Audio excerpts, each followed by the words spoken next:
ஒரு 2 மண்ணறையை கடந்து சென்றாங்க.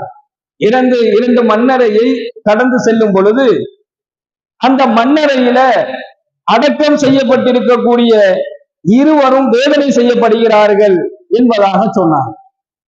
அவங்க கடந்து சென்ற அந்த கபூர்ல 2 கபூரை கடந்து செல்றாங்க. இங்க அடக்கம் செய்யப்பட்டிருக்கக்கூடிய இந்த 2 பேருமே வேதனை செய்யப்படுகின்றார்கள் என்பதாக நபிகள் நாயகம் ஸல்லல்லாஹு அலைஹி வஸல்லம் அவங்க சொல்றாங்க. அது ஒன்றும் பெரிய பாவத்திற்காக அவங்களை அல்லாஹ் வேதனை செய்யல. வேதனை செய்யக்கூடிய அளவுக்கு என்ன செஞ்சுட்டாங்க, அவங்க ஒரு பெரும் பாவம் எல்லாம் செய்யல.